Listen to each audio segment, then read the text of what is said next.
Welcome to Hot Topics with another deep dive with your hosts Dan and Meg, a hot government production. Welcome to the deep dive. Today, we're diving into Wisconsin politics. Okay. And asking a pretty big question. Right. Is the Chinese Communist Party, CCP. the CCP, Yeah. operating behind the scenes here, influencing decisions? It's a fascinating question. It really is. Yeah. We've got some really interesting sources for this deep dive. Okay. A booklet that really digs into the details with a focus on Assembly Speaker Robin Vos. Okay. And then we've got some images too Right. that lay out some key figures and organizations. So before we get into the specifics, can you kind of help us understand how the CCP might even try to exert influence at the state level? Sure. What are some of their tactics? So one of the key players is the United Front Work Department. Okay. Or UFWD for short. UFWD, got it. Think of it as the CCP's outreach arm. Okay, so their way of connecting with people and institutions outside of China. Yeah, exactly. Yeah. Working to build relationships and advance their interests beyond China's borders. Okay, so they're not just focused on big, flashy international agreements. Right. One of their tactics is to operate at what they call the subnational level. Subnational. Meaning they target local governments, Okay. organizations, even individuals. So it's not just about national level politics. No. We're getting involved at a much more granular level. Precisely. They understand that influencing local politics can have a ripple effect, Wow. shaping policies and perceptions on a larger scale. That's a bit unsettling. So how does all of this connect to Wisconsin? Well, according to our sources, it all centers around Assembly Speaker Robin Vos. Okay, Robin Vos. He's been a prominent figure in Wisconsin politics for decades. First elected to the state assembly in 2004, and he's been serving as speaker since 2012.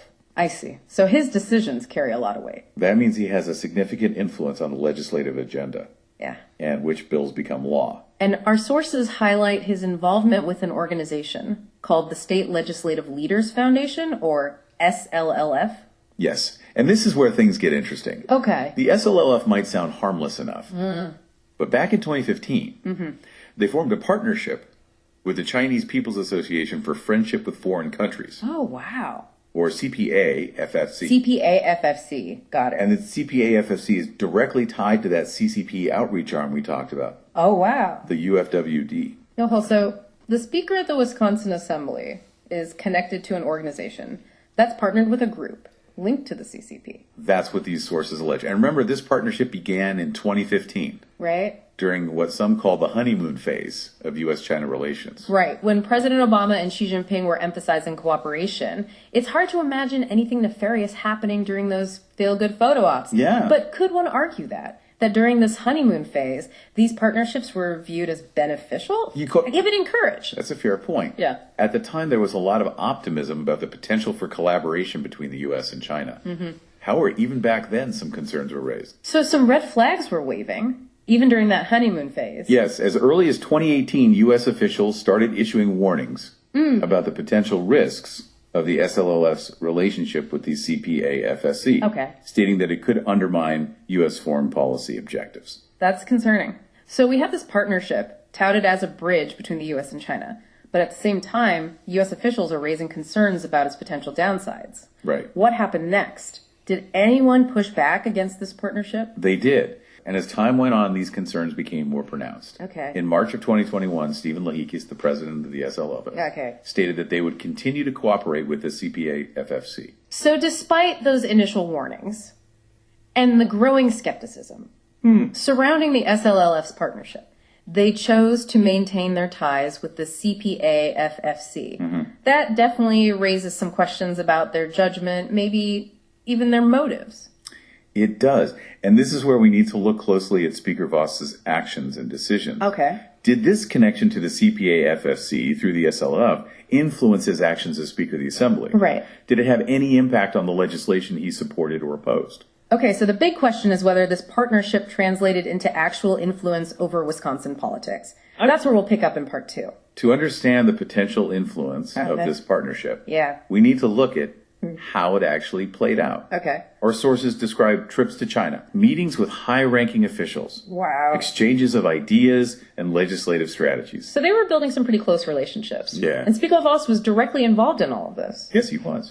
Our sources even include images of Voss attending these forums in China. Oh, wow. Standing right there with other state legislators, he even held a vice president position within the SLLF from 2015 to 2017. Wow. So Voss is deeply embedded in this organization that's partnered with a group directly linked to the CCP.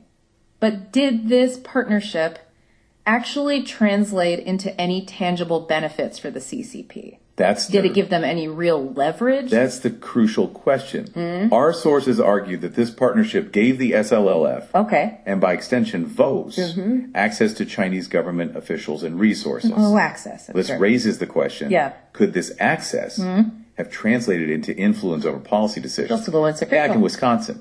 I'm starting to see how this could get complicated. We're not just talking about abstract connections anymore. No. This partnership created concrete opportunities for the CCP to potentially exert influence. Exactly. And this is where things get really interesting. Okay. Let's look at a specific piece of legislation, Assembly Bill 269, or AB 269. This bill, introduced in April of 2024, aimed to restrict foreign ownership of Wisconsin farmland.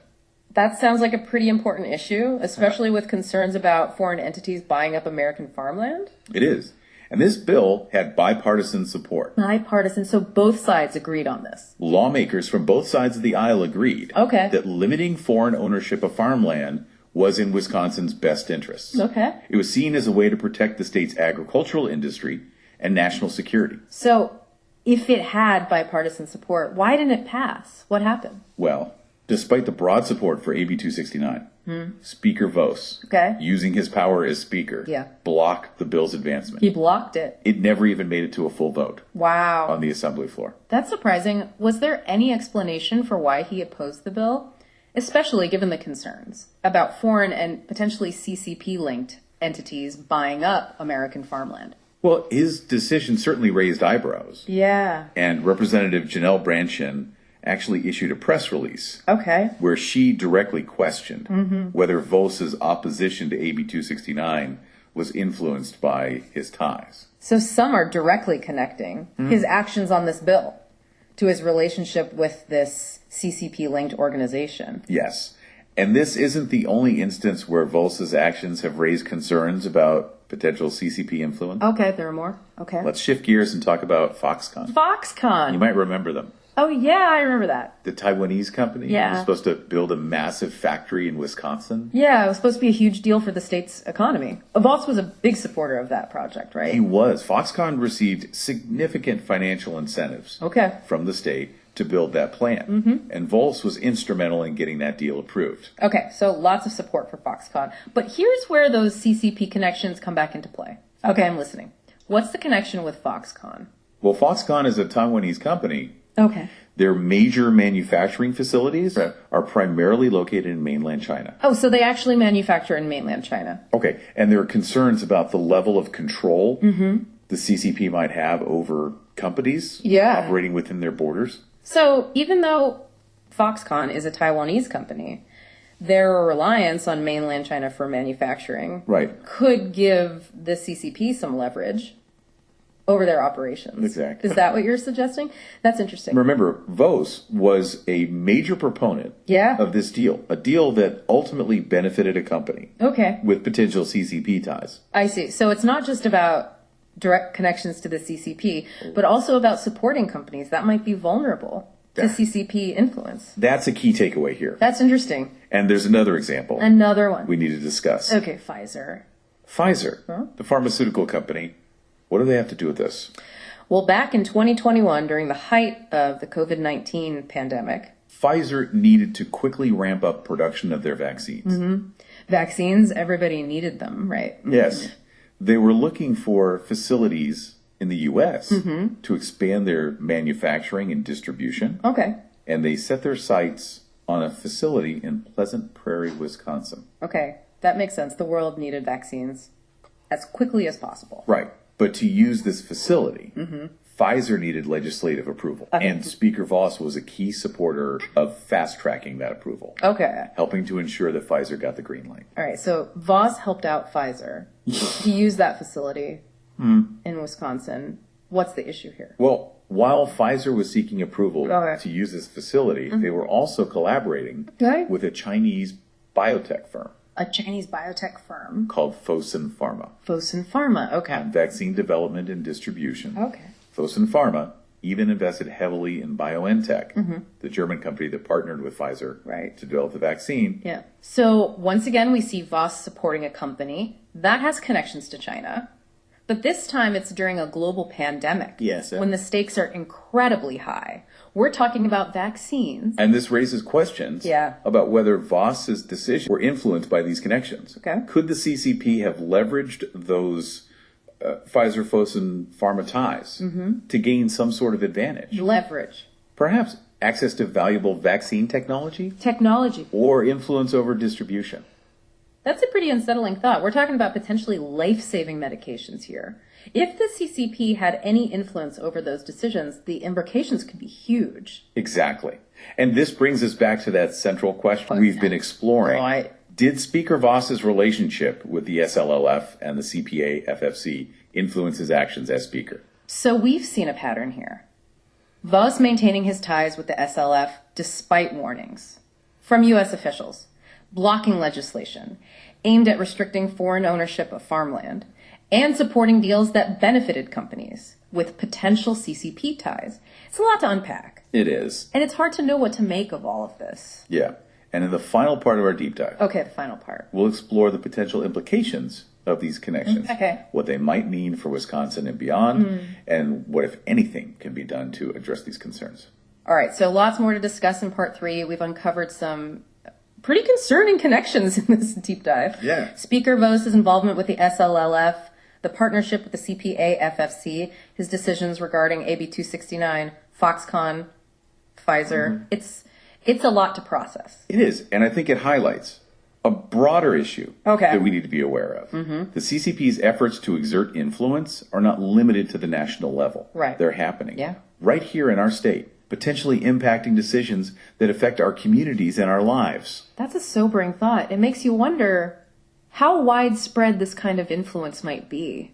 That's a good question. Are there other states, other politicians who might be entangled in similar situations? That's a question worth asking. It really is. And it underscores the need for greater transparency and accountability in government. Accountability. We need to know who our elected officials are meeting with. Right. What organizations they're involved in. Okay. And whether those connections are influencing their decisions. So what can we, as citizens, do about this? How can we protect our democracy from this kind of potential foreign influence? There are several things we can do. Okay. First and foremost, we need to stay informed. Stay informed, okay. Read articles, research organizations, follow the news, pay attention to the connections, and potential conflicts of interest. Conflicts of interest. Don't just accept things at face value. Right. Dig deeper and ask critical questions. Yeah. So knowledge is power, but knowing is only half the battle, right? Right. What else can we do to make a difference? We need to engage with our elected officials. Engage with our elected officials. Write to them. Okay. Call them, attend town hall meetings, and make our voices heard. Make our voices heard, okay. Ask them about their positions on these issues. Okay. Demand transparency about their connections, and hold them accountable for their actions. So stay informed. Make our voices heard. What about when it comes time to vote? That's where we can make a real impact. Okay. Research the candidates, understand their stances on these issues, scrutinize their connections, and make informed choices that align with our values. So it comes down to being informed, engaged, and vigilant citizens. Exactly. We can't afford to be complacent. The health of our democracy depends on our active participation. Well, this deep dive has been eye-opening. It's clear that there's more to this story than meets the eye. And it's a reminder that even seemingly local decisions can have connections to a much larger global picture. I agree. It's a call to action for all of us to be more aware, more engaged, and more determined to protect our democracy from undue influence. Well, thank you for taking this deep dive with us. And to our listeners, remember, Stay curious, stay informed, and stay involved. Our democracy depends on it.